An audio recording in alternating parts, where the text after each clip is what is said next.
네, 오늘 성령론 두 번째 강의입니다. 지난 강의 잘 들으셨죠? 예, 류금주 교수님. 너무 귀한 강의 해주셨죠? 교회사입니다. 교회 역사. 역사를 알아야 돼요. 여러분 아시나요? 역사를 알아야 하나님께서 교회를 어디로 이끌어 가시는지 그 흐름을 알기 때문에 역사 물줄기를 이렇게 알아야 내가 그 흐름에 따라 하나님을 잘 섬길 수 있기 때문에 그렇습니다. 잠시 기도하고 같이 성령론 듣겠습니다. 하나님 감사드립니다. 저희들 지난 하루 동안도 은혜 가운데 지키시고 오늘 두 번째 날 강의 듣게 해주셔서 감사드립니다. 전광훈 목사님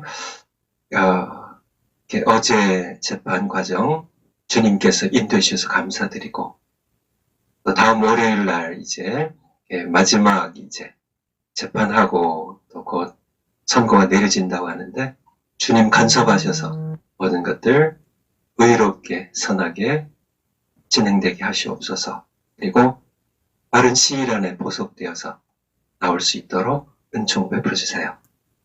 강의 시간 모두 성령께서 인도해 주시기 간구드리고 감사드리며 예수님 이름으로 기도하옵나이다.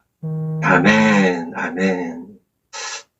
제가 성령론 강의하면서 아마 반복이 꽤 많을 거예요. 반복.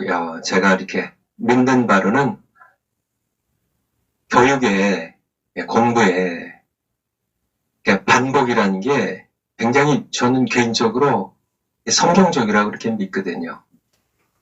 신명기 6장 4절부터 한번 올려주실까요? 신명기 6장 4절. 이스라엘아 들으라. 이스라엘아 들으라. 우리 하나님 여호와는 오직 하나인 여호와시니 한 분이십니다. 창조자이시죠. 살아계신 한 분 하나님. 너는 마음을 다하고 성품을 다하고 힘을 다하여 한 분이신 너희 하나님 여호와를 사랑하라. 오늘날 내가 네게 명하는 이 말씀을 너는 마음에 새기고 마음이 새기라고요. 반복입니다. 우리가 많은 지식, 여러 가지 지식들을, 다양한 지식들을 배우고 또 배우고 지식을 계속 많이 축적하는 것이 그것이 중요한 것이 아니고, 물론 그것도 의미 없는 것은 아니겠지만은, 정말 본질적인, 가장 근본적인, 말씀, 진리 말씀, 오직 한 분이신 우리 창조주 하나님, 그분을 마음을 다하고, 성품을 다하고, 힘을 다하고, 목숨을 다하여 사랑하는 것, 이것을, 이 중요한 이 하나를요, 정말 중요한 이 말씀을, 정말, 본질적인, 기본적인, 아주 우리가 없어서는 안 되는 이 말씀을 마음에 새기고, 그것을 반복하고, 마음에 새겨지도록이요. 내 마음 반에 새겨지도록이요. 잊혀지지 않도록. 그것이 중요한 거예요. 뭐 다른 것들 이렇게 많이 배우는 것 그것보다 여러분들 아시나요? 성경은 의외로 단순합니다. 성경 66권 시작이 창조예요. 창세기부터 창조자는 살아계시다는 겁니다. 마지막이 뭐예요? 요한계시록에 19장부터요 22장까지 심판입니다. 인류 역사 시작이고 인류 역사의 종말이에요. 성경의 시작이 66권의 시작이고 그리고 심판이 66권의 마지막이에요. 그 사이에 있는 것은 두 가지입니다. 창조와 하나님의 죄의 심판이야. 그 사이에 있는 것은 두 가지예요. 인간의 타락과 하나님의 구속이에요. 이 성경 66권 전체입니다. 하나님께서 창조하셨습니다. 창세기 3장에 인간이 타락했어요. 그래서 인류의 역사는, 인간들의 역사는 타락의 역사예요. 하지만은 그런 죄인들을 하나님께서 불쌍히 여기셔서 구속하시는 역사가 이어지고요. 그리고 하나님께서 믿는 자들을 구원하시고 믿지 않는 자들, 거부하는 그런 모든 교만한 자들, 하나님을 두려워할 줄 모르는 자들을 심판하신 것. 지금 창조, 타락, 구속, 심판이에요. 성경 66권입니다. 성경은 의외로 단순해요. 우리가 계속 새로운 지식을 또 쌓고 또 다른 지식 배우고 이것이 사도행전 17장에 나와 있는 바로 이 아테네 사람들, 아덴 사람들의 습관들이에요. 늘 새로운 지식 가지고 그건 밥 먹고 그거 하는 그것이 아니라 창조자는 살아계시고 인간이 죄인이고 구원자를 예수 그리스도께서 오셨고 이렇게 하나님께서 마지막 날에 심판하신다는 구원하면은 두 단어만 기억하면 돼요. 구원 뭐예요? 두 단어입니다. 하나님의 은혜와 우리의 믿음이에요. 믿음도 하나님의 은혜 선물이지만은, 믿음과, 은혜와 하나님 은혜, 그 은혜를 받는 우리의 믿음입니다. 예수님 믿고 구원받은 다음에 신앙생활은 한 단어입니다. 순종이에요, 순종. 하나님의 말씀에, 하나님 주신 계명에 순종하는 것. 두 가지예요. 예수님께서 마태복음 22장에서 말씀하시죠. 신명기 6장 말씀을 인용하셔가지고요. 바로 하나님을 사랑하라고요. 마태복음 22장 37절을 한번 볼까요?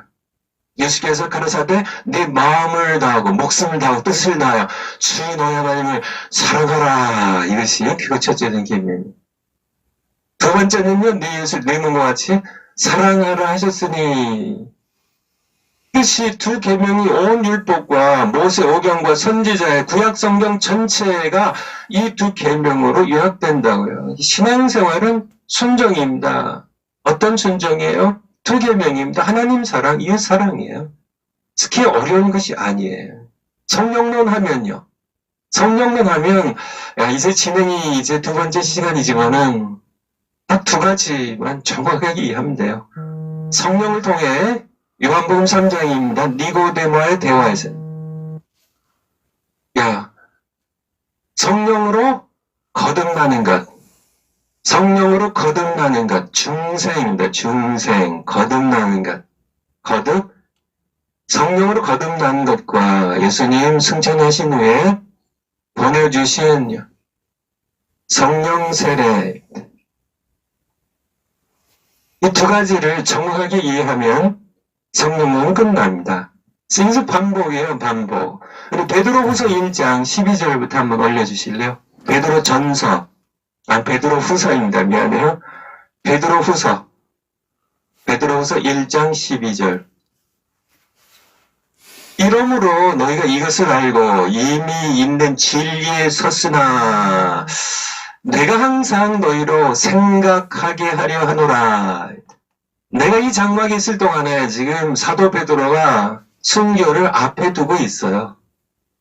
근데 내가 순교하기 전에 이 장막에, 이 몸뚱이에 머물러 있는 동안에 너에게 일깨워 생각하게 함이 옳은 줄로 이미 12절에 진리에 이미 서 있지만은 이 진리를 알고 있지만은 너희가 이것을 알고 있느냐, 이 진리에 서 있지만은 알고 있고 진리에 서 있지만은 내가 항상 너희에게 반복하여 생각하게 한다고, 다시 기억하게 한다고, 내가 다시 이 진리를 너희가 이미 알고 있어도 계속 일깨워 생각하게 함이 옳은 줄로 여기노니 13절입니다. 14절에 이는 우리 주 예수 그리스도께서 내게 지시하신 것 같이 나도 이 장막을 벗어날 것이 이제 순교가 임박한 줄을 알미라. 15절 같이 한번 읽겠습니다. 시작. 내가 힘써 너희로 하여금 나의 떠난 후에라도 필요할 때는 이런 것을 생각나게 하려 하노라. 무슨 말씀인지 아시겠죠? 사도 베드로는 자신의 순교를 앞에 두고 이미 성도들이 알고 있는 그 진리를, 그 중요한 진리를 다시 거듭 이미 알고 있고 이미 여러분들이 진리 가운데 서 있지만은 내가 떠난 후에라도 여러분들이 계속 생각하도록 잊지 아니하도록 마음에 새기려고 내가 다시 일깨워 생각하게 함이 옳은 줄 알미라고, 옳은 줄로 여긴다고. 그래서 반복입니다. 그래서 여러분들 많은 성령론에 대한 많은 지식들 아마 신학교에 가서들도 많이 배우셨을 거고 또 여러 가지 책들 통하여 여러분들이 배우셨을 텐데요.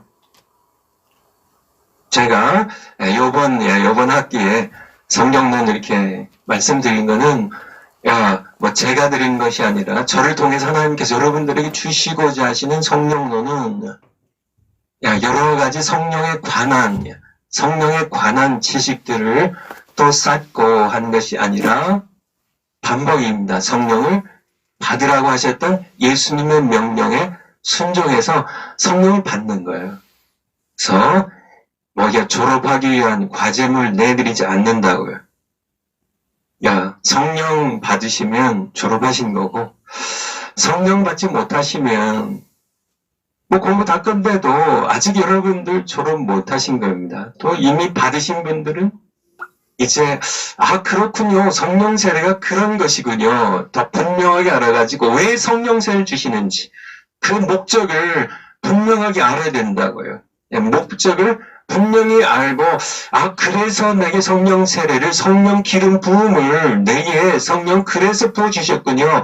그래서 성령 받으라고 하셨고 내게 성령 주셨군요. 그것을 목적을 분명하게 알고 성령께 권능받고 성령과 더불어서 예수님의 증인으로 쓰임받는 능력 있는 그런 종들이 되시면 이번 성령론을 잘 듣는 것이 되시겠습니다.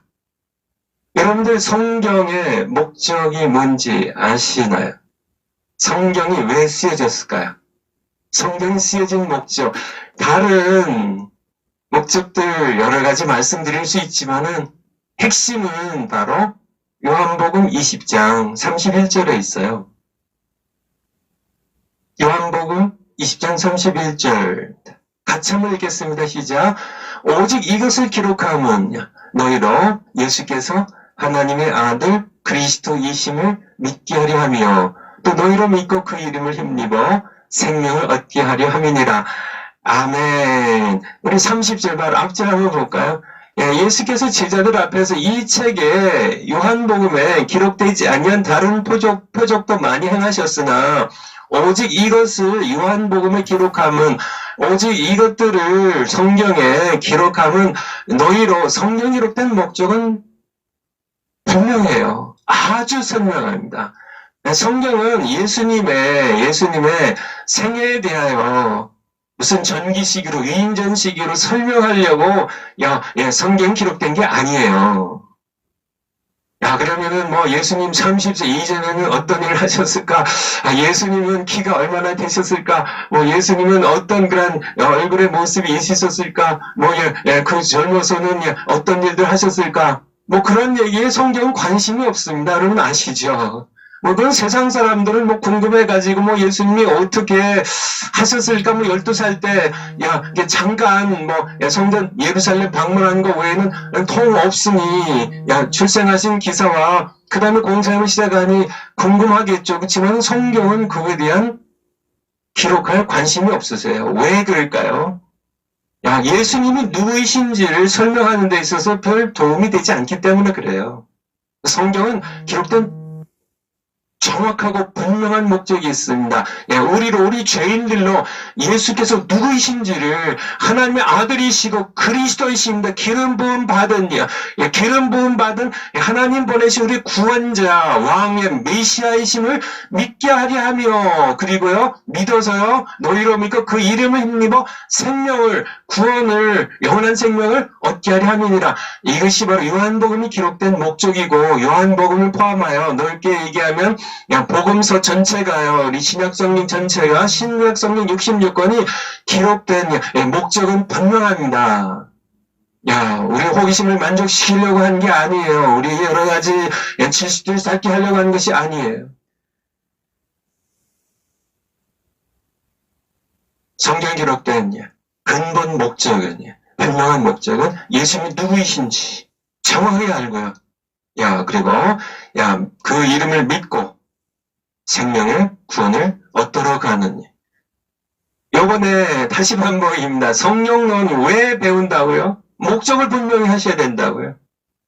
목적을 분명히 하셔야 됩니다. 잊어버리시면 안 돼요.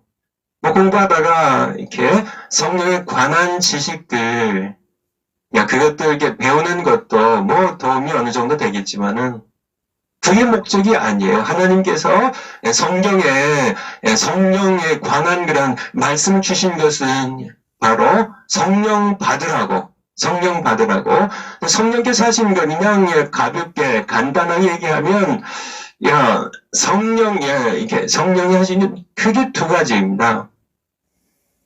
예수님 믿고 거듭나게 하는 거예요. 중생입니다. 그리고 이제 기름 부으셔서 예수님의 증인으로 땅끝까지 복음 전하게 하려고 성령 세례 주신 것, 이것에 대한 반복적인 말씀이 되겠습니다. 그래서 지난 어제 첫 시간에 우리 전광인 목사님의 말씀표 111번째 제자들의 세 가지 영적 상태. 이것이 한번 모든 분들이 보실 수 있도록 한번 띄워주실까요? 이것이 매우 중요해요. 이것이 성령이 하시는 두 가지 중생과 성령 세례, 이것을 이해하는데, 이것만큼 제가 총신에서 배우고요, 미시간주에 있는 CRC 교단신학교인 캘빈에서도 배우고, 또 미국 동부에 있는 필라델피아에 있는 웨스트민스터도 배웠지만은, 그래서 제가 또 그분이 목회하면서도 참 많은 그런 성령론에 관한 그런 책들을 보았지만은, 이렇게 정확하게 우리에게 설명해 주시는 그러한 표는 없어요. 성경 그대로 우리에게 어제 우리 육신의 예수에 대해서 다시 한번 반복을 합니다.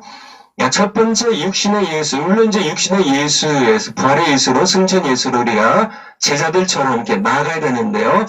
육신의 예수 어디부터 어디까지요?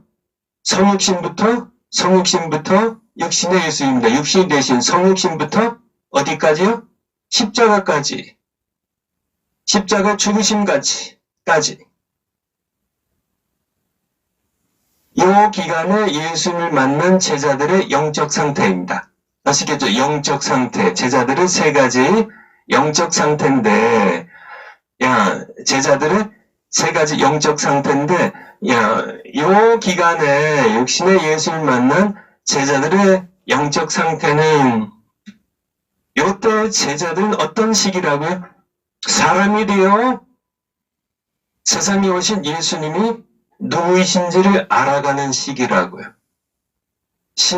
육신의 예수님을 만난 제자들의 세상에 사람이 되어 오셨기 때문에, 그쵸? 나사렛 출신의 목수의 아들이시고 본인도 목수로 일하셨던 예수님이 과연 누구이신지 정말 이분이 거센 풍랑을 말씀으로 잔잔하라 하시니까 잔잔하느냐, 문둥병이 발에서 고름이 질질 흐르는 사람의 손을 대시고 내가 원하면 깨끗하라고 하시니까 깨끗해지느냐, 죽은 나사로에게 나사로에 나오라고 하니까 나흘 지나서 썩어 문드러진 그런 시체로 있었던 그런 나사로가 그 영혼이, 몸을 떠났던 영혼이 그에게 다시 돌아와서 그가 살아나느냐, 그러냐, 이 예수님을 목격하면서 이 예수를 모시고 살면서 이 제자들이 발견하는 것, 이분이 하나님의 아들 예수 그리스도이심을. 그게 마태복음 16장의 16절에 예수님께서 물으실 때예요. 너희는 나를 누구라 하느냐? 베드로가 대답하죠. 주는 그리스도시요 살아계신 하나님의 아들이시니이다 라는 그런 고백처럼. 그래서 알아가는 겁니다. 예수님이 그러시군요. 나다나엘이 정말 예수님께 내가 너를 무화과나무 아래서 봤다고 하시니까 나다나엘이 예수님께 정말 하나님의 아들이시고 이스라엘의 임금이십니다 하고 알아가는 시기입니다. 이 시기에는 육신을 입고 오셨으니까 예수님께서 그냥 영으로 그분의 영광 가지고 천사들과 함께 그렇게 영광 가운데 임하셨으면 이럴 필요가 없겠지만은 사람이 되어 육신이 되어 오셨기 때문에 육신 예수를 만난 제자들의 요 시기에 제자들은 사람이 되어 오신 예수님을 알아가는 시기, 그것이 첫 번째였고요. 두 번째 말씀드린 것이 바로 이 시기에 이미 제자들은 충생했다고요. 이게 굉장히 중요한 겁니다. 어제 마지막 시간에 이미 하나님의 자녀로 거듭난 거예요. 이 시기에 이미 예수님의 제자들은 어제 성경 구절들 이렇게 몇 군데 찾아봤었죠. 그렇죠? 마태복음 6장 9절에 보면 하늘에 계신 우리 아버지요라고 이렇게 기도하라고요. 마태복음 6장 32절에 보면 마태복음 6장 32절에 보면 이는 다 이방인들이 구하는 것이란 너희 천부께서 너희 하늘 아버지께서 이미 예수님의 제자들은 이미 하나님 아버지의 자녀로 거듭난 그러냐 이미 중생은 이미 구원은 끝났어요. 이미 성령으로 거듭났어요. 이미 성령께서 이미 내주하고 계세요. 성령이 내주 이게 구원 중생 성령으로 거듭남 성령의 내주가 이미 시작이 된 상태. 구원은 이미 완성된 상태입니다. 이것을 이해하는 것이 굉장히 중요해요. 더 이상의 이 구원에 더할 것이 없는 상태예요. 누가복음 10장에 보면 예수님께서 둘씩 짝지어서 복음 전하고 돌아온 그들에게 사탄이 이렇게 하늘에서 땅으로 추락하는 것을 보고 기뻐하기보다는 너의 이름이 하늘에 기록된 것을 기뻐하라고 예수님께서 요한복음 17장에 아버지께 기도하시면서 십자가 지시를 기도하시면서 내가 세상에 속하지 아니한 것처럼 이들도 세상에 속하지 아니하였다고 그렇게 17장 16절에 우리에게 이미 저희도 세상에 속하지 아니하였사옵나이다. 세상에 속하지 아니 무슨 얘기예요? 하나님께 속한 하나님의 자녀들 구원받은 이미 중생한 이미 성령께서 내주하시고 성령으로 인침받은 구원이 이미 완성된 하나님의 자녀로서 신분이 완전히 세상의 어둠 가운데 있었던 어둠의 자식에서 하나님의 빛의 자녀로 이미 거듭난 상태, 바로 육신의 예수 만난 십자가의 보혈의 공로는 이미 우리 구원을 완성하고도 남는 그런 은총이기 때문에 그래서 이것을 이해하는 것이 굉장히 중요해요. 그래서 이것을 또 계속 반복할 겁니다. 이미 구원은 어떻게 됐다고요? 진행형이 아니라 이때 이미 완성돼서 이미 하나님의 자녀들입니다. 이미 중생에서 이미 성령이 내주하세요. 이미 세상에 속하지 않고 하나님께 속한 하나님의 백성이에요. 구원받은 백성이에요. 구원받은 백성이에요. 그런데 이들에게 부족한 것이 있다는 얘기입니다. 부족한 것이 있어요. 부족한 것이 있어요. 구원에 있어서 부족한 것이 아니에요. 무엇이 부족할까요? 이제 진행이 되겠지만은 부족한 면을 좀 살펴보면은 이들이 사역도 합니다. 사역도 해야 어제도 잠깐 봤지만은 누가복음 10장에도 있지만은 마가복음 6장에 7절에서 이렇게 보면 12 제자를 부르사 둘씩 보내시며 귀신은 어떻다고요? 더러운 귀신입니다. 정말 더럽고 추하고 우리를 더럽히고 성질도 더럽고 그게 더러운 귀신이에요. 제한은 권세를 주시고 그래서 이미 육신의 예수님을 모시고 할 때도 이미 중생했기 때문에 하나님 백성으로 귀신을 제하는 권세도 주셨어. 예수님의 이름으로. 그리고 이제 복음을 위하여 내보내시죠. 그러시죠. 명하사 여행을 위하여 이렇게 파송하십니다. 9절에 아무것도 입지 말고 가라고요. 그래서 가서 누구든지 집에 가서 이제 머물면서 가서 복음을 전하라고 이렇게 말씀하고 계세요. 13절 한번 가볼까요? 그래서 복음을 전했고요. 13절에 많은 귀신을 쫓아내며 많은 병인에게 기름을 발라 고치더라. 사역도 해요. 사역이 안 하는 게 아닙니다. 훈련이죠. 사역시켜요. 시킵니다.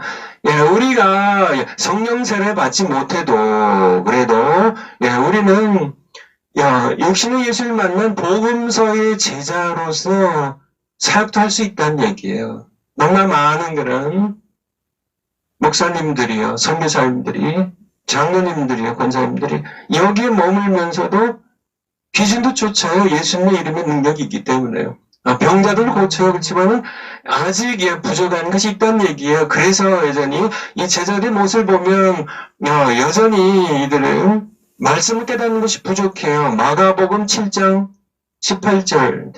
마가복음 7장 18절. 예수께서 이르시되 너희도 이렇게 깨달음이 없느냐. 이 상태예요. 깨달음이 없어. 예수님 주신 말씀, 성경 말씀에 대한 깨달음이 부족해요. 깨달음이 부족해요. 그래서 요런 상태입니다. 성경 전체를 이렇게 명확하게 확 뚫리는 그런 깨달음이 없어요. 8장 27절부터 33절까지. 8장 27절. 예수 제자들이 가이사르 빌립보 여러 마을로 나가실새 노중에 길을 걷다가 제자들에게 물어가라서 사람들이 나를 누구라 하느냐 이렇게 물으시느냐 예수님의 말씀이 나오죠. 33절로 가볼까요? 예수께서 돌이키사 제자들을 보시며 베드로를 꾸짖어 가라사대 사탄아 내게로 물러가라. 베드로가 사탄은 아니죠. 그렇지만 베드로가 사탄에 넘어갔어요. 예수님께 살아계신 하나님의 아들로 예수님 메시아라고 그리스도라고 고백한 바로 그 다음에 예수님께서 내가 십자가 지러 예루살렘에 올라갈 것이라고 내가 많은 고난을 당하고 채찍을 당하고 내가 죽을 것이라고 그렇지만은 제3일 내가 부활할 것이라는 그 말씀을 하시자 베드로가 예수님을 가로막았어요. 안 됩니다. 예루살렘 올라가지 마세요. 그때 예수님께서 베드로를 꾸짖으신 겁니다. 이것이 육신의 예수님을 만났던 제자들의 영적 상태예요. 아직 몰라 예수님께서 무엇을 하러 오셨는지. 네가 하나님의 일을 생각지 아니하고 사람의 일을 생각한다고 그렇게 책망을 이 상태의 모습입니다. 여전히 육신의 생각에 사로잡혀 있는 그 시기를 가리키죠. 우리가 잘 아는 대로 마가복음 14장에 보면 예수님께서 베드로에게 그리고 제자들에게 너희가 나를 다 배반할 것이라고 얘기했을 때 베드로가 얘기합니다. 나는 죽어도 예수님을 배신하지 않을 것이라고 27절 이하인데 이렇게 나를 다 버리리라고 했을 때 베드로가 29절에 다 버리지라 나는 그렇지 않게 장담은 그렇게 하지만은 결국은 예수님을 3번 부인하고 마는 그런 제자들의 모습을 볼 수 있죠. 같은 장이에요. 우리 32절 이해 보면 겟세마네 동산에서 예수님 기도하실 때 제자들이 예수님과 함께 기도했나요? 기도 못했죠. 기도해야 되는 것을 알긴 알지만은 기도하지 못하는 그런 베드로와 다른 제자들 함께 볼 수 있습니다. 이것이 바로 요 단계에 머물고 있는 제자들의 영적 상태예요. 제자들의 영적 상태입니다. 결국 가룟 유다는 예수님을 돈 받고 바로 넘기고 베드로는 예수님을 3번 부인하고 모든 제자들은 도망치고 마는 그런 상태입니다. 여러분들이 만약에 이 상태, 성육신 하셔서 십자 못 박아 필려 죽으신 예수님의 보혈로 구원은 받았지만은 예수님 믿고 성령 거듭나서 내가 하나님의 자녀로 중생하고 성령이 내 안에 내주하시지만은 사역도 하지만은 여러분들이 이 단계에 머물러 있다면 여러분들은 신앙생활하는 것이 그렇게 즐겁지 않을 겁니다. 이 단계에 머물고 계신 목사님들은 성경이 지루하실 거예요. 잘 깨달음이 별로 없으니까. 목회하신다면 목회가 힘들 겁니다. 설교 준비가 너무 힘들 거예요. 이 단계에 사역은 하세요. 때로는 기쁨도 있어요. 그렇지만 금세 시들고 마는 그런 상태. 베드로가 사탄에게 넘어갔던 것처럼 제자들도 누가복음 22장에 보면 사탄이 너희를 밀가부로 타려고 청구했다고 그렇게 얘기하신 것처럼 다들 사탄의 유혹에 넘어가고 쉽게 죄에 넘어가는 그런 욕망에 쉽게 굴복하는 죄와의 싸움에서 힘이 없는 그런 상태입니다. 제자들이 예수를 버리고 도망치는 것처럼 두려움이 있고 염려가 있는 그런 상태 신앙생활 그렇게밖에는 할 수가 없어요. 그럼에도 불구하고 여러분이 받은 구원은 완성된 구원이에요. 이 상태입니다.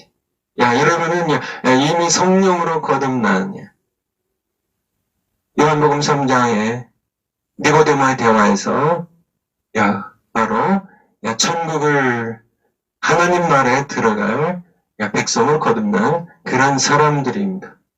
그래서 우리는 그 다음 단계로 넘어가야죠. 그 다음 단계를. 바로 우리 정광 목사님의 말씀표 111번째 말씀 도표에 어디로 넘어가야 되나요? 한번 올려주실까요? 위로. 육신의 예수에서 부활의 예수로요. 우리 영적 상태가 제자들이 이제 부활하신 예수님을 만난 것처럼 40일 동안 제자들과 함께 계셨습니다. 부활하셔서 그냥 떠나버리지 않고 이미 십자가 구속을 완성하셨는데 가셔도 되는데 구태여 40일을 더 머무셨어요. 그리고 승천하셨습니다. 그래서 이 기간에 부활하신 예수님을 만난 제자들 요 상태에 이제 부활의 예수님입니다. 부활의 예수님을 만났을 때 제자들은 어떤 영적 상태에 변화가 있었을까? 첫 번째가 바로 이 시기 제자들의 영적 상태 큰 변화의 가장 중요한 것은 성경에 마음의 눈을 뜨는 시기입니다. 성경에 눈을 뜨는 시기예요. 조금 더 얘기하면은 마음의 눈을 뜨는, 눈 뜨는 시기입니다. 굉장히 중요한 시기죠. 바로 부활의 예수님을 만났을 그때 제자들에게 중생한 제자들이에요. 이미 하나님께 속한 세상에 속하지 아니한 성령이 내주하시는 그런 상태에 있지만은 이제 이 제자들이 부활의 예수를 만났을 때 그들의 영적 상태의 변화에 가장 중요한 것은 성경에 마음의 눈이 열리는 눈을 뜨는 그런 시기입니다. 누가복음 24장 25절부터 32절 가라사대 미련하고 선지자들의 엠마오로 내려가는 두 제자를 누가 만나셨어요? 부활하신 예수님께서 같이 걸으셨어요. 예루살렘부터 엠마오까지 같이 걸어가시면서 하신 말씀입니다. 가라사대 미련하고 선지자들의 말한 모든 것을 마음에 도디 믿는 자요. 이시 바로 육신의 상태에 머물고 있던 그런 제자들의 모습이에요. 그리스도가 이런 고난을 받고 자기 영광에 들어가야 할 것이 아니냐.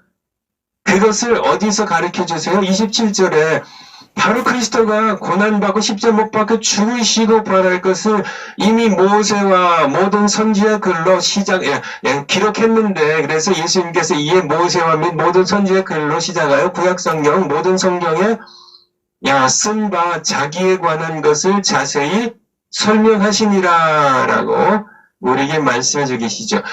그래서 이제 저희가 가는 촌에 이제 엠마을 가까이 가면 예수께서 더 가려 하는 것 같이 하시니 저희가 강권하여 함께 유아사이라 해서 함께 유아를 갔는데 그래서 예수님께서 음식을 거기와 함께 먹을 때 떡을 가져 축사하시고 띄어 저희들에게 주시매 31절에 저희 눈이 밝아져 그인 줄 예수님이시군요.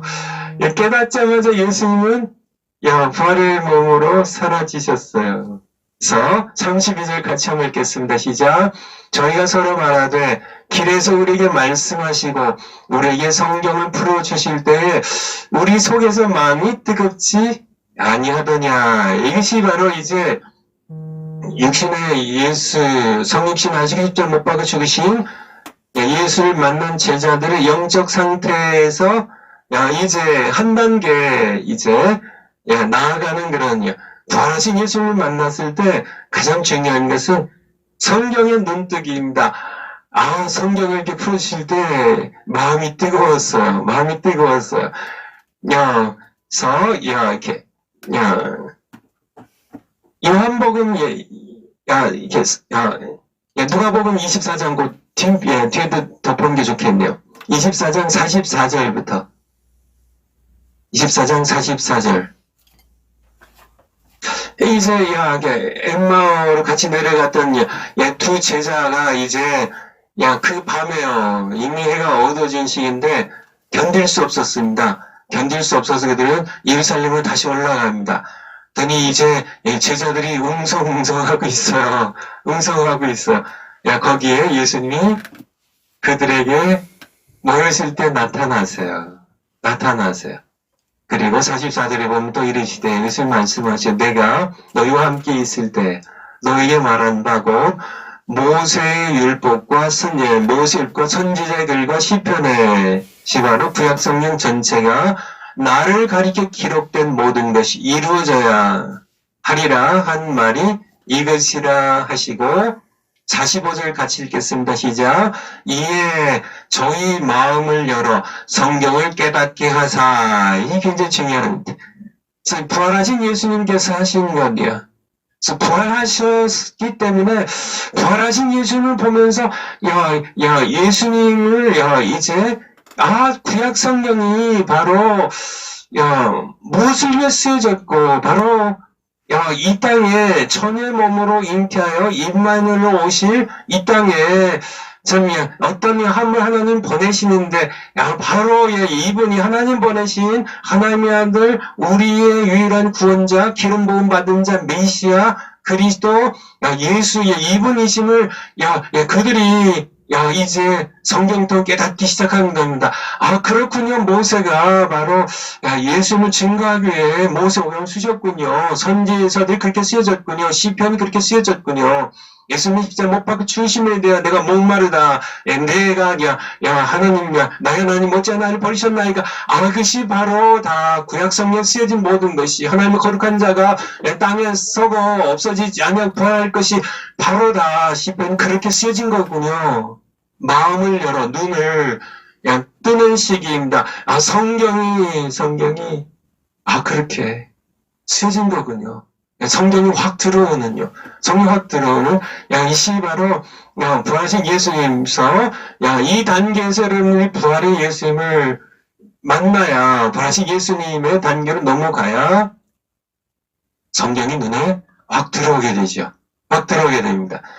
우리 제자들도 이제 나중에 요한복음이 쓰여진 다음에 보면 요한복음 2장 19절부터 보면요. 요한복음 2장 19절에 예수께서 말하사대 너희가 이 성전을 헐라 예루살렘의 성전 헐라 내가 사흘 동안에 일으키리라 유대인들이 얘기하셨죠. 유대인들이 이 성전을 46년 동안 지어졌거늘 당신이 어떻게 3일 동안에 일으키겠느냐 하더라. 그러나 예수님이 말씀하신 것은 성전은 자기 육체를 이 성전을 헐라는 얘기가 내 몸을 십자가 못 박아 죽이라고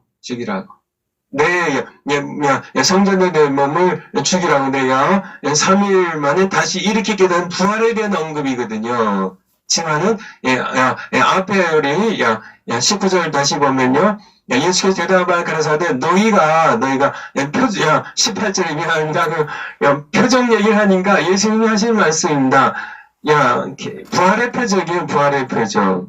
아주 중요한 표적이죠. 언제 제가 시간 나면 또 말씀드릴게요. 표적을 얘기하는가? 예수님이 표적을 얘기합니다. 요나의 표적이죠. 자신을 이 성전입니다.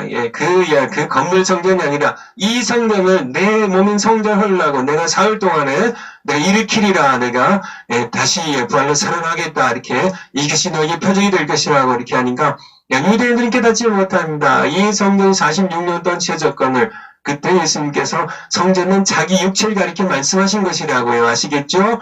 22절이 중요한데요. 지금 말씀드리려고 하는 저기로서 죽은 자 가운데서 살아나신 후에야 부활하신 후에야 제자들이 이 말씀하신 것을 기억하고, 아시겠어요?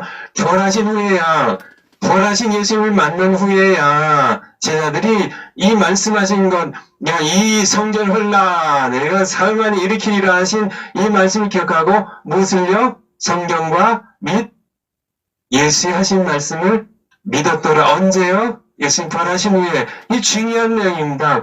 여러분들이 성경이 잘 이렇게 재미가 없고 지루하고 잘 이해가 안 되고 그렇게 구원은 받았지만은 먼저 여러분들이 이렇게 중생했지만은 바로 부활하신 예수 그리스도를 제자들이 만났을 때, 요 단계에 왔을 때 제자들의 가장 중요한 것은 성경에 눈이 띄었다는 것이에요.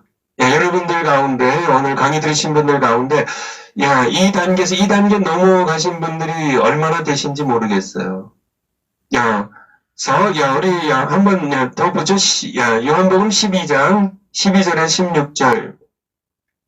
그 이튿날의 명절에 온 큰 무리가 예수께서 예루살렘에 오신다함을 듣고 종려나무 가지를 가지고 나가 외치되 호산나. 호산나 뜻이 뭐예요? 구원하소서 그런 뜻입니다. 호산나 구원하소서 찬송하리로다. 주의 이름으로 오시는 이 곧 이스라엘의 왕이시여 하더라. 예수는 한 어린 나귀를 만나사 타시니 15절에 같이 읽겠습니다. 시작. 이는 기록된 바 시온 따라 두려워 말라. 보라 너의 왕이 나귀 새끼를 타고 오신다함과 같았더라. 구약 성경에 너희 왕이 겸손하여 나귀를 타고 입성하실 것이라고 이미 구약 성경에 예언되어 있거든요. 그런데 제자들이 언제 이 성경이 이게 예수님을 위해 쓰여진 거군요. 이걸 언제 알았어요? 16절 같이 한번 읽겠습니다. 시작. 제자들은 처음에 이 일을 깨닫지 못하였다가 예수께서 영광을 얻으신 후에야. 이것이 예수께 대해 기록된 것임과 사람들이 예수께 이렇게 한 것인 줄 생각났더라. 언제요? 예수님께서 영광을 얻으신 후에야. 영광 얻으신 것이 어디예요? 고난, 십자가 고난, 순환, 그 후에 예수님께서 부활의 영광을 얻으신 후에야. 제자들이 그렇군요. 이것이 그냥 예수님께서 그냥 나귀 새끼 이렇게 하나 이제 가져오라고 그래가지고 만나서 이렇게 타고 가신 게 그냥 우연히 된 것이 아니고 그냥 예수님께서 즉흥적으로 하신 것이 아니라 이미 구약 성경에 이미 너희의 왕이 너에게 임하시나니 너희 왕은 겸손하여서 어떤 말이나 지혜자로 이렇게 사람들을 이렇게 억압하고 한 그런 왕이 아니라 겸손하여서 너희를 구원하는 스스로 자신의 몸으로 너희를 구원할 왕으로 나귀 새끼를 타고 오신 다음을 함과 같더라. 근데 이 말씀이 구약 성경에 대한 예언된 이 말씀이 바로 이것이 예수께 대해 기록된 것임과 기록되었기 때문에 사람들이 예수께 그렇게 재미에 나귀를 끌어오고 또 호산나 하면서 영접한 것이 바로 구약 성경에 기록된 것이 성취된 것임을 언제 깨달았다고요? 처음에 이를 깨닫지 못했다가 예수께서 영광을 얻으신 후에. 언제요? 영광 얻으신 후에. 부활하신 예수님 만난 후에 성경에 눈이 띄어졌다는 얘기예요. 띄어졌다는 얘기. 아시겠죠? 육신의 예수, 이 시기의 제자들은요, 육신으로 오신, 성육신하신 예수님이 누구이신지를 알아가는 시기입니다. 이 시기에 이미 중생했어. 그리고 구원받았어요. 같은 얘기죠. 성령이 내주하기 시작하십니다. 이미 구원은 완성됐어요. 그렇지만 성경은 여전히 답답하고요. 좀 맥이 이렇게 꽉꽉 막히고. 그렇지만은 이제 예수님의 제자들이 부활하신 예수님을 만났을 때 이 시기에 가장 중요한 것이 바로 제자들의 영적 상태에서 가장 중요한 변화가 성경의 마음의 눈을 뜨는 시기예요. 그렇지만은 그럼에도 불구하고 아직 두려움과 의심이 있는 상태입니다. 아직도 부족하다는 얘기예요. 이것이 마지막 단계는 아니라는 얘기예요. 의심도 있고 두려움도 있고요. 저 여러분들 마태복음 28장 16절 17절 28장 11제자가 왜 11명이에요? 가룟유다가 빠졌으니까 갈릴리에 가서 예수의 명하시던 산에 이르러 이미 예수님 마태복음 28장은 이제 부활하셨잖아요. 그렇죠? 부활하셨습니다. 부활하신 예수님을 뵙고 경배하나 오히려 의심하는 자도 있더라. 11명 가운데요. 11명 가운데 11명 밖에 제자를 뿐만 아니라 11명 가운데에도 아직도 의심하는 자가 있대요. 아직도 부족한, 그래도 아직 또 이렇게 확신이 들었다가는 또 금세 또 의심이 들기도 하고, 이런 상태 아시겠죠? 이런 상태 아시겠죠? 그러니까 여러분도 이런 상태에 계시면 성경이 재밌어지기 시작해요. 성경을 읽으면 마음이 뜨거워져요. 성경을 읽을 때, 마음 문이 확 열려가지고요. 확 열려가지고. 그들의 마음을 열어 성경 깨닫게 하셨다는 누가복음 24장 45절 말씀처럼 마음을 열어서 이게 저의 마음을 열어 이게 굉장히 중요한 것이 이것이 이런 은혜가 필요한 거죠. 부활하신 예수님께 주시는 거예요. 제자들이 주셨던 것처럼 그들의 마음을 좀 성경을 깨닫지 못하는 여기에 차원에 머물던 제자들의 마음을 열었어요. 마음의 눈을 열었어요. 정말 육의 것밖에 깨닫지 못하는 유관, 그런 인간의 그런 피조물 차원의 어떤 이런 이성의 눈, 그것 가지고 물론 신분은 하나님의 자녀로 거듭난 상태이지만은 중생인 상태이지만은 여전히 육신의 눈으로 생각하는 성경을 보는 그들의 마음의 눈을 열어서 마음을 열어서 마음을 깨달습니다. 그래서 성경 깨닫게 하시는 성경이 너무 들어와요. 그렇군요. 제자 예수님과 안에서 이렇게 말씀하신 거군요. 그렇게 깨닫는 것이 바로 여러분들도 이 단계가 와야 되는데요. 아직도 이렇게 부활에 그렇지만은 아직도 부족한 것이 있다는 얘기예요. 부족한 것이 있다는 얘기입니다. 누가복음 24장 36절에서 24장 3, 이 말을 할 때 이미 부활하신 예수님께서 친히 그들 가운데 서서 가라사대 너에게 평강이 있을지어다. 평강이 있을지어다. 두려움 가운데 있으니까요. 저희가 놀라고 무서워하여 그 보는 것을 영으로 생각하는지라. 예수께서 가라사대 어찌하여 두려워하며 어찌하여 마음에 의심이 일어나느냐. 부활하신 예수님을 만났지만은 그 마음 가운데 인간의 본연의 의심이죠. 회심이죠. 예수님을 이렇게 딱 만나면, 부활하신 예수님을 딱 만나면, 그때, 잠깐 믿음이 이렇게 확 있지만은, 또 예수님이 안 보이시면, 또 마음에 내가 헛것받나 하고 의심할 수도 있고요. 그런 제자들의 모습입니다. 마지막으로 요한복음 20장 19절. 요한복음 20장 19절. 보면 이날 곧 안식 후 첫날입니다. 바로 예수님 부활하신 새벽에 부활하셨죠. 그날 저녁 때예요. 제자들이 유대인들을 두려워하여 모인 곳에 문들 닫았다리. 이미 베드로는 이미 예수님의 빈 무덤을 가서 본 상태입니다. 이미 예수님께서 부활하시던 소식을 들은 상태예요. 그런 상태인데도, 제자들은 여전히 두려움이 있었어요. 문을 닫고 숨어 있었어요. 혹시 자기들이 또 어떤 게 끌려가지는 않을까, 큰 그런 해를 당하지 않을까, 그런 제자들의 모습입니다. 예수께서 오사 가운데 서서 가라사대 너에게 평강이 있을지어다. 두려워하는 그런 제자들에게, 부활하신 예수님을 만난 그런 제자들, 그들 상태는 여전히 두려움이 있고, 아직도 그들이 한 가지 부족한 것이 있었다는 얘기예요. 부족한 것이 있었습니다. 그래서 여기야 이제 더 부족하고요. 아직도 부족한 것이 있어요. 뭐가 필요할까요? 뭐가 필요할까요? 뭐 여러 가지를 얘기하겠지만은 파월 권능이 필요해요. 죄와 싸워 이길 수 있는 일, 사단의 세력을 이길 수 있는 일, 그런 일, 참 복음을 전하며 참 승리할 수 있는 일, 인간의 욕망을 이길 수 있는 그런 일, 그런 일 권능.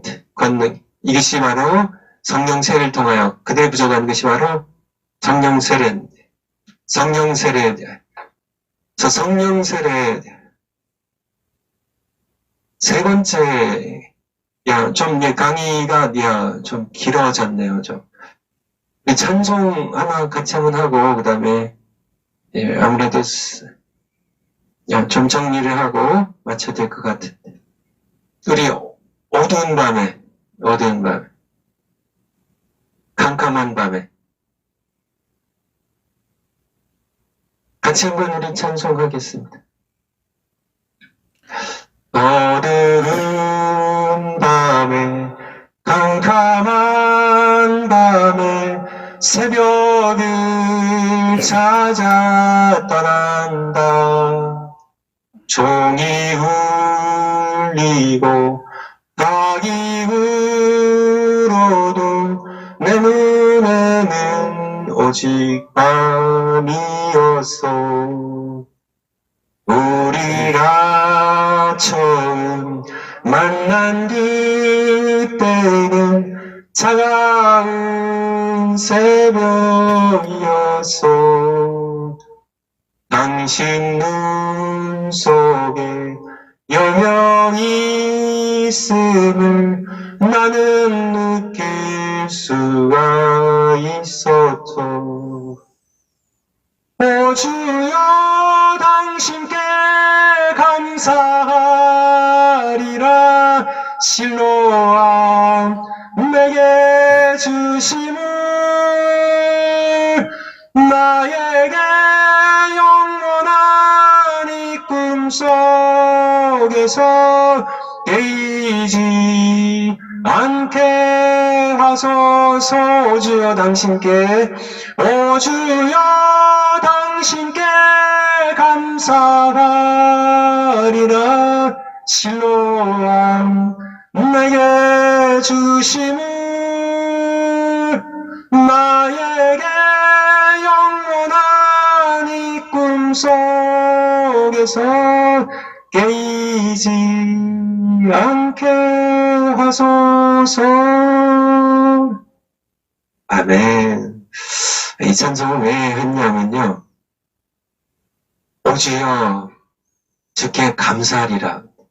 실로암 내게 주심을. 실로암이 뭐예요? 실로암입니다. 영적 진짜 육신의 소경이죠. 소경이 눈을 뜬 연못입니다. 눈을 뜬. 실로암 내게 주심을. 오 주여 당신께 감사하리라. 그러니까 이 부활의 예수님을 만났을 때 제자들이 영적인 소경이지. 눈을 뜬, 여러분들에게, 우리 모두에게, 강의를 들으신 모든 분들에게 바로 성경이, 그렇군요. 성경이 바로 이런 뜻이군요. 성경에 마음이 열리는, 성경을 읽을 때 마음이 뜨거워지는, 성경에 마음의 눈이 열리는, 성경이 확 뚫리는요. 성경의 말씀이 내 가슴에 뜨겁게 다가오는 그런 실로암이 여러분들 모두에게 있기를 축원을 드립니다. 세 번째, 이제 마지막 단계예요. 마지막 단계. 승천의 예수입니다. 승천의 예수님. 승천의 예수님이요.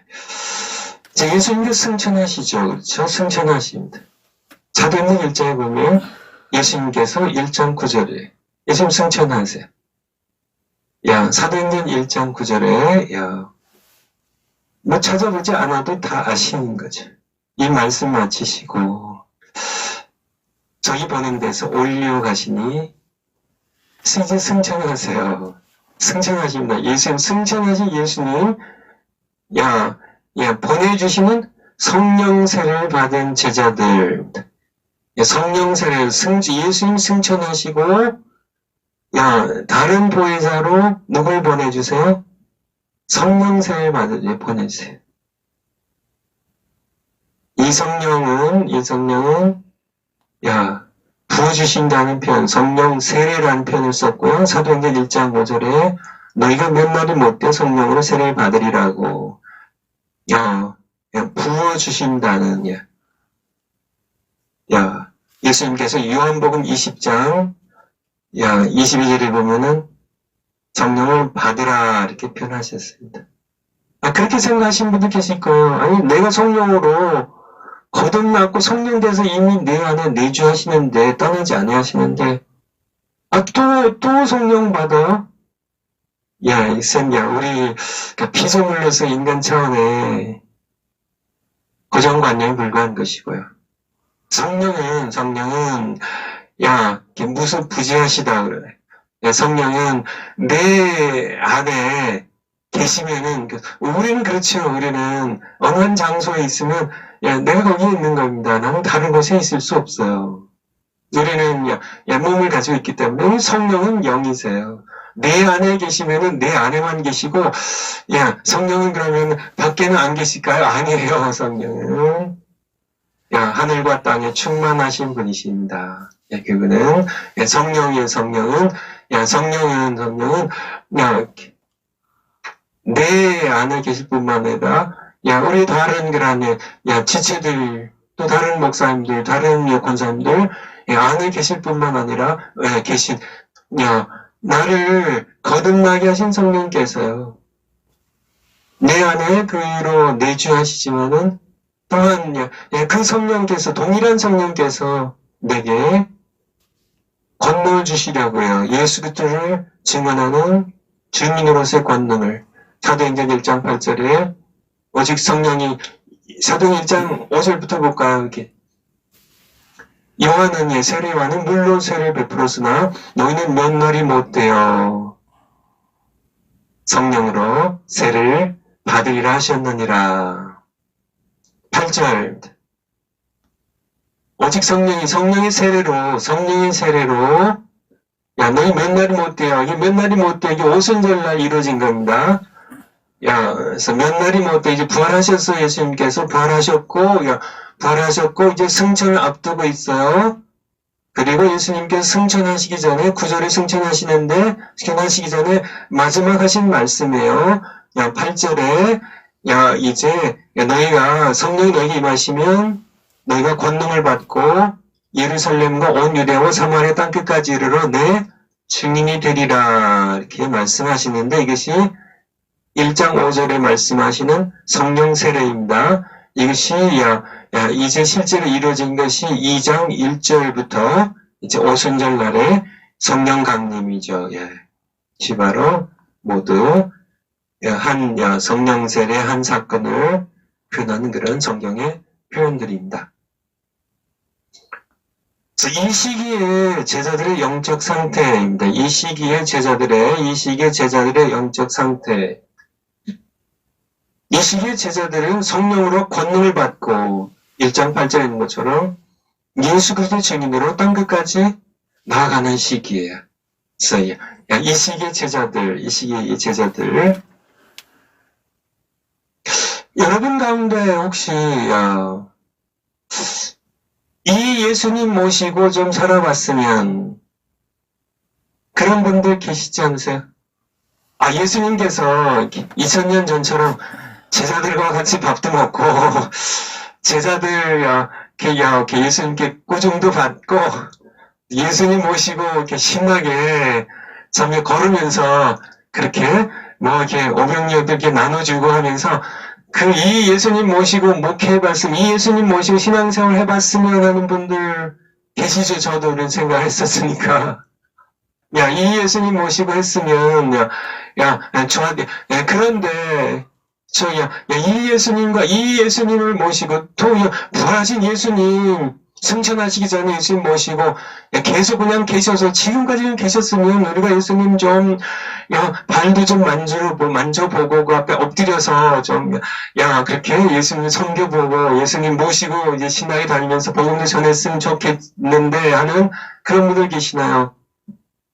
그런데 이 예수님을 모시고 우리가 신앙생활하거나 목회하는 것보다 승천하신 예수님을 모시고 신앙생활하는 것이 훨씬 더 우리에게 놀랍고 유익됨을 예수님이 우리에게 직접 말씀해 주고 계세요. 승천하신 예수님을 모시고 우리가 신앙생활을 목회하는 것이 유익한 세 가지 이유를 예수님 말씀하고 계신데요. 첫 번째 요한복음 14장 16절에 17절입니다.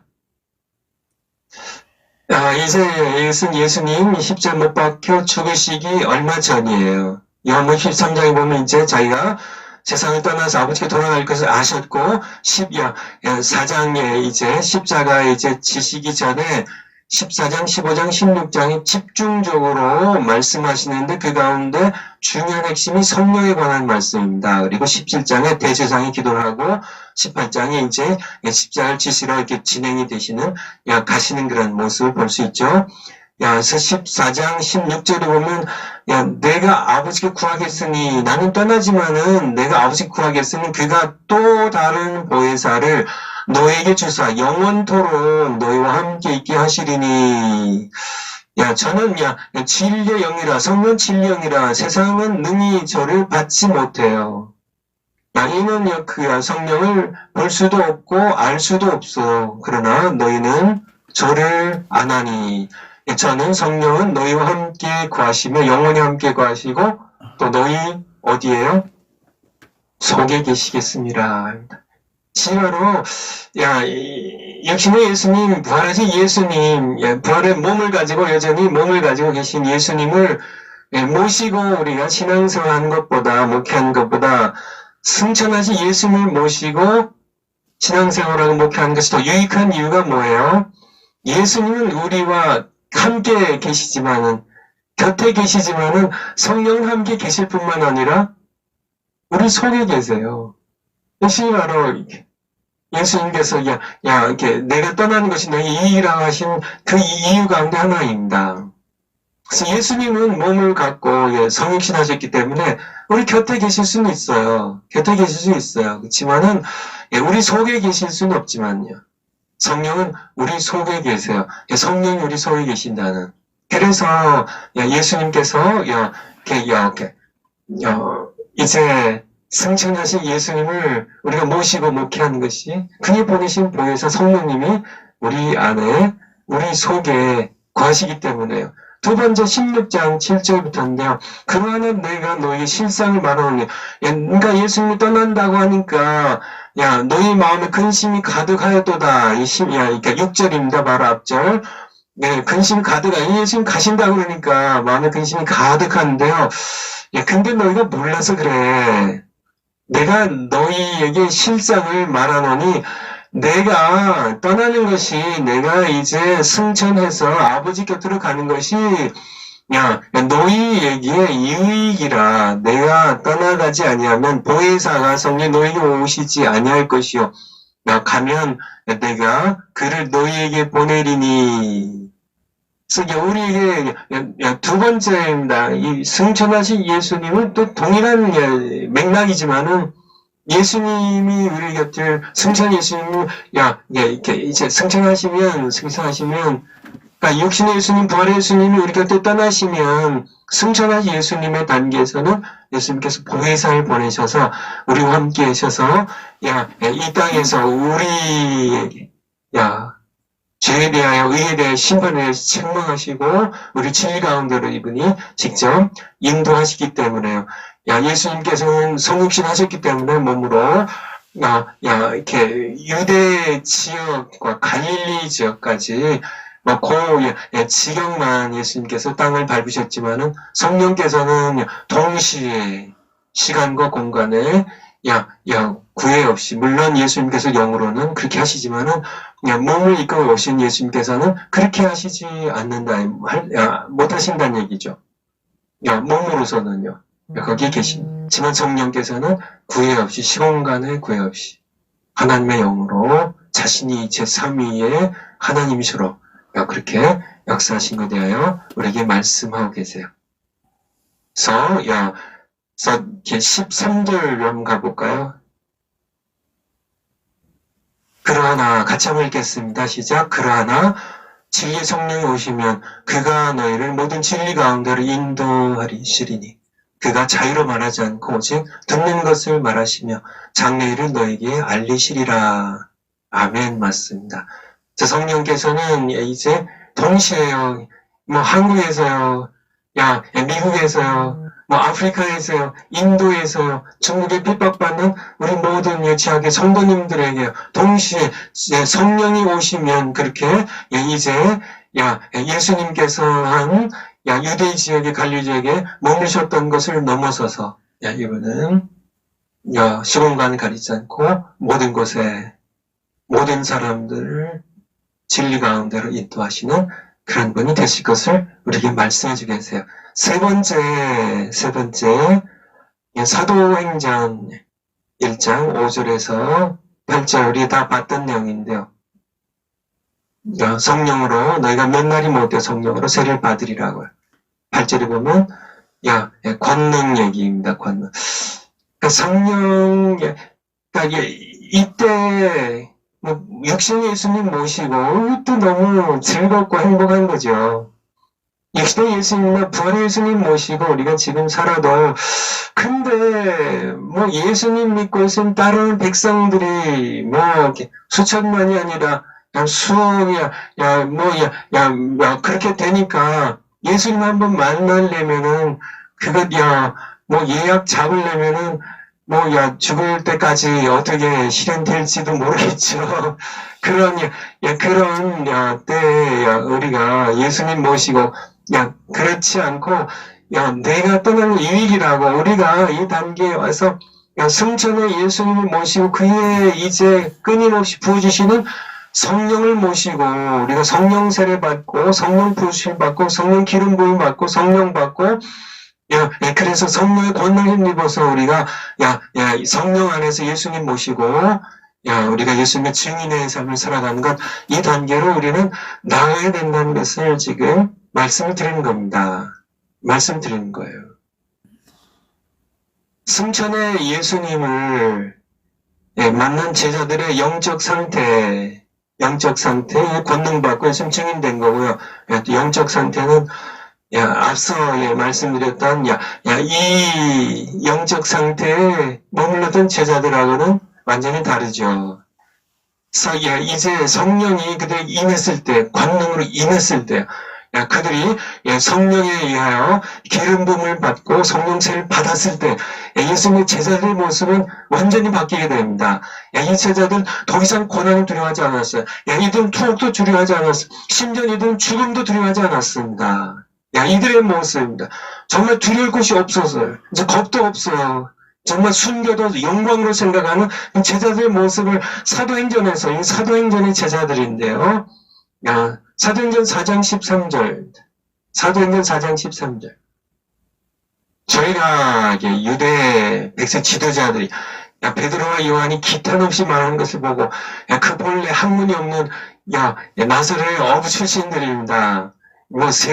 세리 출신이에요. 범인으로 평범한 사람을 알았다가 이상혁이며 또 그 전에 예수와 함께 있던 줄도 알고라.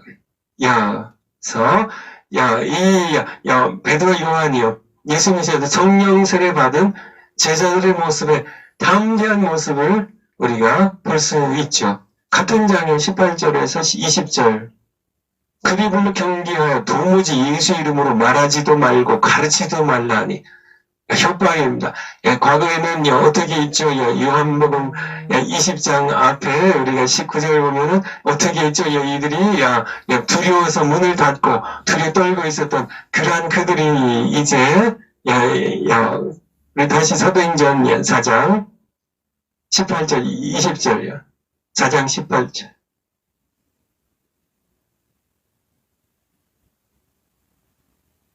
협박하잖아요. 이제 아까 20장 19절에는요, 찾아온 것도 아니에요. 그들 앞에 선 것도 아닌데 두려워서 벌벌 떨던 그들이 이제는요, 이제 그렇게 예수님이 십자가 못 박아 죽였던 그들입니다. 칼과 창을 가진 그들이에요. 세상의 권력을 준 그들이에요. 그들이 불러 경계하여 도무지 예수 이름으로 말하지도 말고 가르치도 말라고 하면 이것이 협박이죠. 널 죽일 수도 있다는 그런 협박이죠. 그렇게 하는데 베드로 요한이 어떻게 대답하죠? 베드로 요한이 대답하여 그러되 하나님 앞에서 너희 말 듣는 것이 하나님 말씀 듣는 것보다 옳은가 하면 너희가 한번 생각해봐라. 우리는 보호되는 것을 말하지 않을 수 없다고요. 5장 40절에 41절입니다. 5장 40절에 저희가 올케의 사도들을 불러들여 채찍질했습니다. 보통 40에 하나 가만 39대씩 쳐요. 그냥 이렇게 종아리 치는 정도가 아니라요. 온몸이 오므들고 피터서야 되는 채찍질입니다. 예수 이름으로 말하는 것을 금하고 하지 말라고 채찍질하고 그렇게 몸과 피투성이 된 그들을 영원히 사도들은 그 이름을 위하여 능욕받는 일에 예수님의 이름을 위하여 내가 모욕받는 일에 합당한 자로 여기심을 기뻐하면서 공의 앞을 떠나니라. 놀랍지 않아요? 수많은 사람들이 보는 앞에 채찍질 당했습니다. 참 찢겼어요. 온몸에 피가 흘러요. 고통이 있어요. 아픔이 있어요. 수치당해서 능욕을 당했어요. 능욕이요. 지만은 누구를 위한 능욕이에요? 예수의 이름을 위하여 능욕받는 일을 나도 예수님의 이름을 위하여 이 거룩한 이름입니다. 만왕왕 예수 그리스도 우리를 위해 십자가에 피를 죽으셨고 부활하시고 승천하신 예수 그리스도의 이름을 위하여 능욕받는 이 자체가 능욕받는 일에 합당한 자로 하나님께 여김을 받았다는 이 사실이 기뻐서 이 사람들이 세상 사람들이 보면 미친 자들이죠. 정말 미친 자들이죠. 지만은 이것은 예수님에 속하는 하나님의 백성들 영광입니다. 기쁨이죠. 제자들이 사도 요한만 빼고 전부 순교했어요. 참혹한 순교죠. 세상적인 관점에서 보면 지만 이들은 모두 영광으로 생각하고요. 예수님의 이름을 위하여 만왕의 왕입니다. 거룩하신 하나님의 아들이세요. 이제 장차 다시 오셔서 우리를 심판하실 그런 하나님의 아들이신 예수 그리스도 그 거룩한 이름을 위하여 능욕받는 것에 대하여 기뻐하고 영광으로 생각하고 그렇게 살고 순교했던 그런 이 사도들이 언제요? 여기까지가 아니라는 얘기예요. 육신의 예수님 만난 제자들의 영적 상태 맞아요. 구원받았습니다. 중생했어요. 성령 내주하십니다. 지만은 여전히 성경은 답답한 성경은 지루한 책이고요. 목회 신앙생활의 능력이었고요. 늘 죄의 유혹에 쉽게 빠지고 그런 사탄에게 패배하고 하는 그런 신앙생활. 지금 부활의 예수님을 만났을 때 가장 중요한 것은 뭐라고요? 바로 성경이 눈에 열려요. 마음이 뜨거워져요. 성경 읽으면 너무 읽고 싶어요. 너무 기뻐요. 성경 확 들려요. 바로 성경이 기록된 목적이 확 들어와요. 그렇군요. 예수 그리스도, 예수님이 누구이신지를 그 하나님의 아들이시고 우리 구원자인 메시아 그리스도이심을 우리로 믿게 하려고 성경이 쓰여졌다고요. 이것이 성경에 기록된 목적입니다. 그리고 그 이름을 믿어 우리가 생명을 얻게 하려 하신다는 그런 분명한 목적이 지식으로만 그렇군요 하고 이렇게 아니라 정말 마음이 뜨거워지는 눈이 확 열리는 그런 시바로 여긴데 그래도 아직 부족하다는 얘기예요. 우리는 성령으로 이제 권능을 주시는 우리를 사역으로 예수 그리스도의 증인의 사역으로 기름 부어 주시는 그런 성령으로 우리에게 임하여 오시는 이 사건이 우리에게 필요하다는 얘기예요. 이것을, 이 성령을 다시금 부어주시는 것이 바로 승천하신 예수님이란 얘기입니다. 그래서 승천 예수님을 만나는 것이 우리에게 반드시,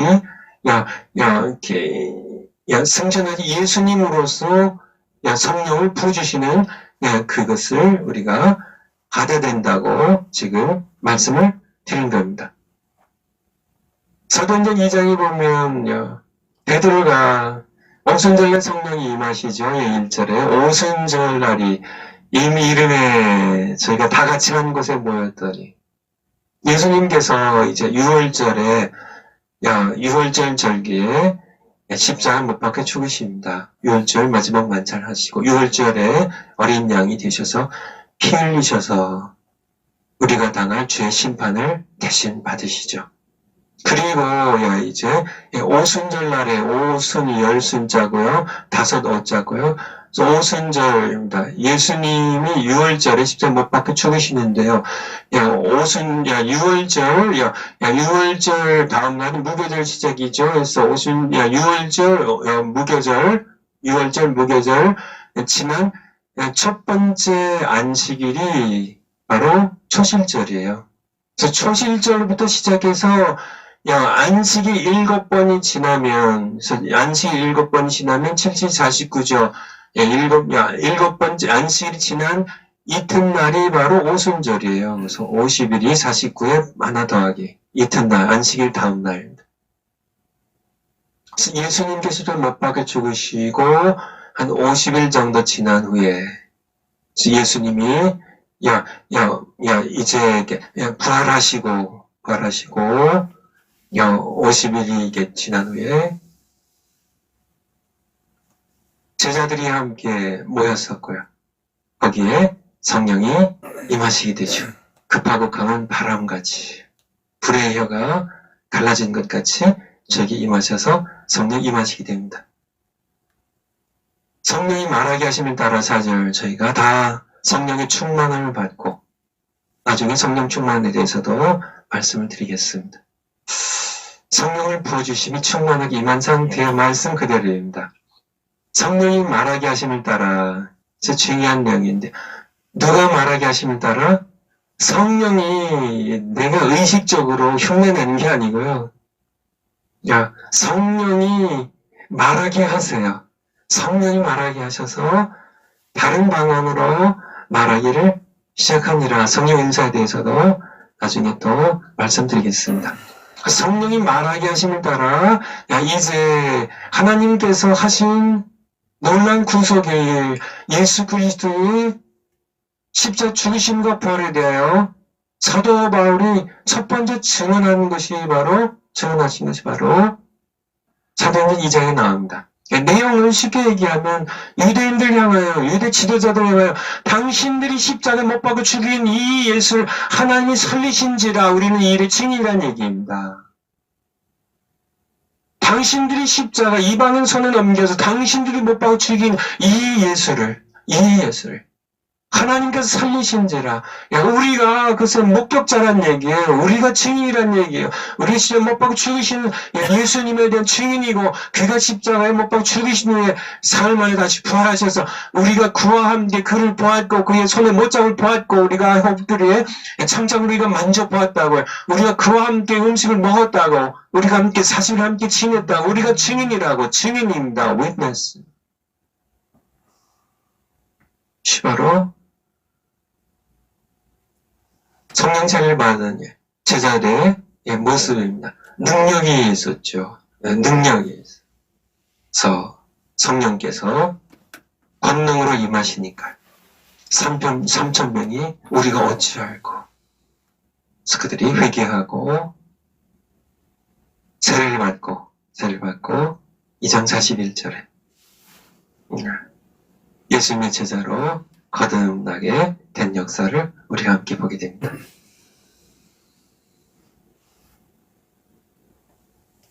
두려움 많고 무기력했던 제자들 구원받았음에도 불구하고요. 여전히 무기력했던 권능이 없어요. 파워가 없어요. 죄와 싸워서 잘 이기지 못해. 세상의 염려에 쉽게 무릎 꿇고 마는 그런 무기력한 힘없는 그런 제자들.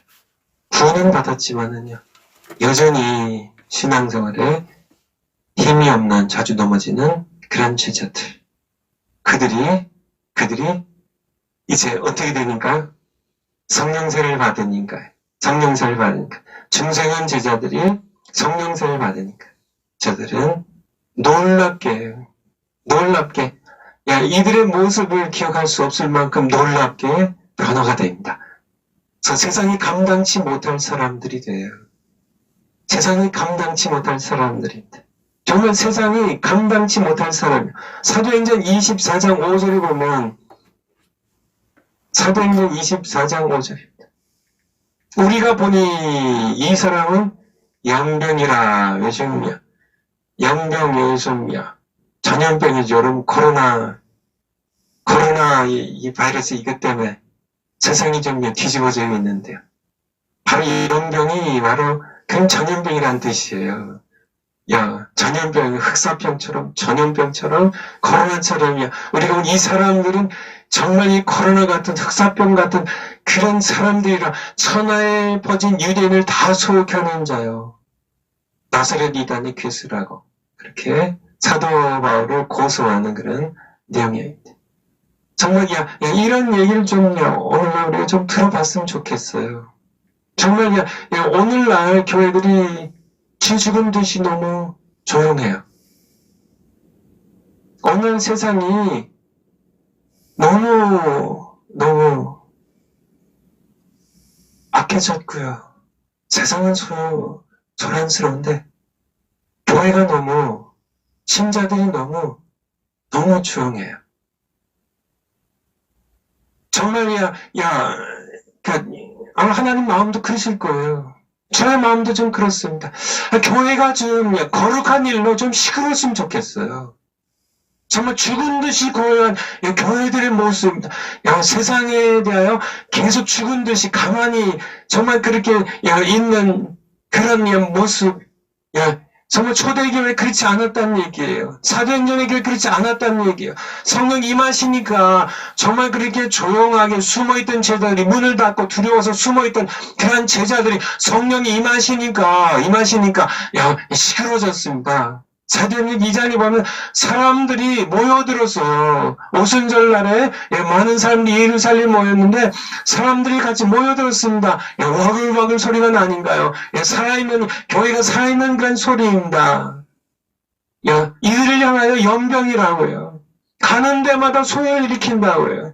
가는 데마다 세상을 자꾸 뒤집어 엎는다고.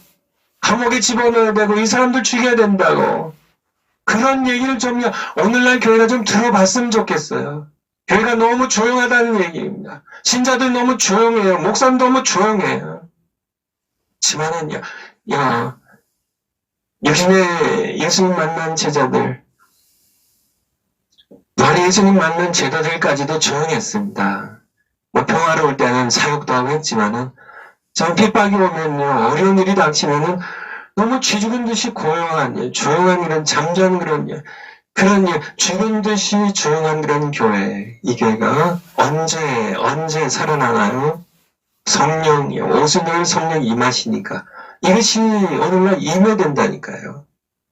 성령세로 임하면 완전히 바뀝니다.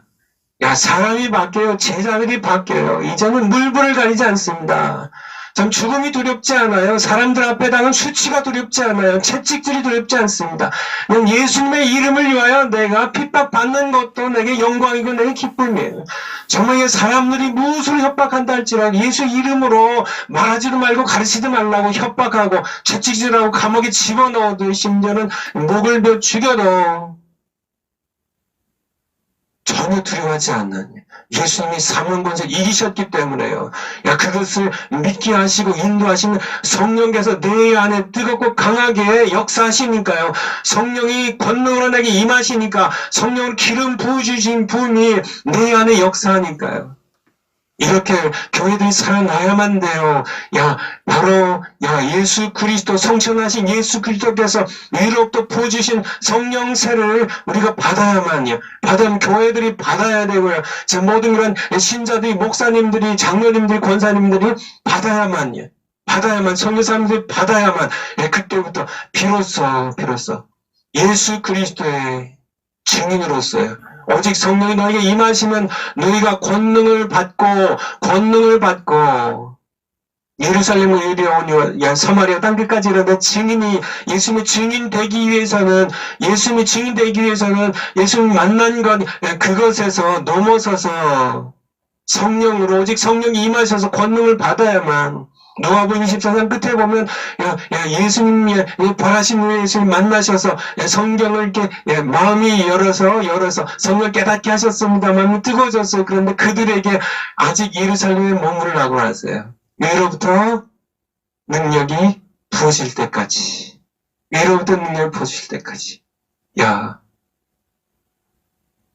저희가 누가복음 24장 끝부분이에요. 맨 끝부분. 아직 기다리라고요.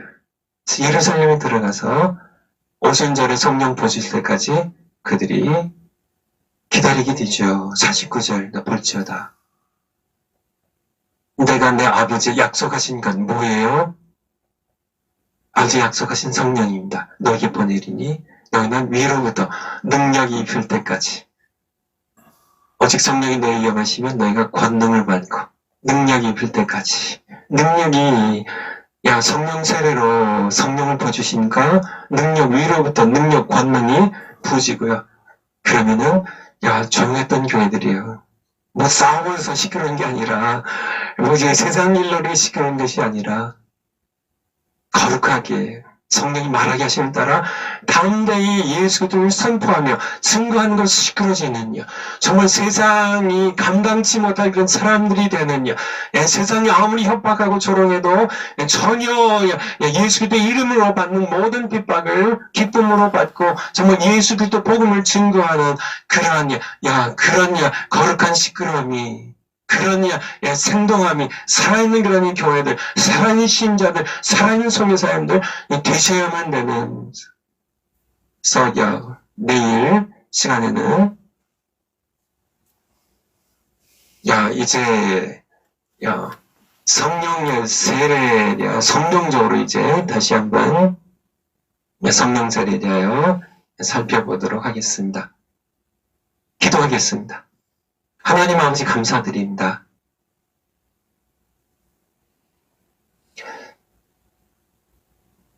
부족한 종이 부족한 입술로 전했지만 하나님의 말씀입니다. 저희도 하나님 앞에 겸손히 정직하게 서게 하시고 사람이 성경을 해석한 사람의 해석이 아니라 신학이 아니라 하나님의 말씀 앞에 성경 앞에 서고 이 말씀을 성경에 하시고 계신 하나님 앞에서는 우리 죽으시고 부활하시고 승진하신 예수 그리스도 앞에 서는 우리들 되게 하시고 예수님이 원하시는 것이 무엇인지 성경에서 말씀하시는 성령에 관한 진리가 무엇인지 우리가 중생하면 끝난 것이 아니라 물론 구원은 끝났지만은 중생은 우리를 통하여 세상에 구원받을 수많은 우리가 침묵하면 지옥갈 무수한 백성들이 있음을 이 현실에 눈을 뜨게 하시고 우리가 함께 성령으로 기름 부음 받고 예수님의 증인되어서 이제 더 이상 두려움도 없이 세상의 어떤 것도 우리가 두려움 없이 예수님의 증인으로 핍박조차도 기쁨과 영광으로 알고 나아가는 주의 백성들 모두 될 수 있도록 은총 베풀어 주시옵소서. 감사드립니다. 찬양드립니다. 예수님의 이름으로 기도하옵나이다. 아멘. 내일 뵙겠습니다.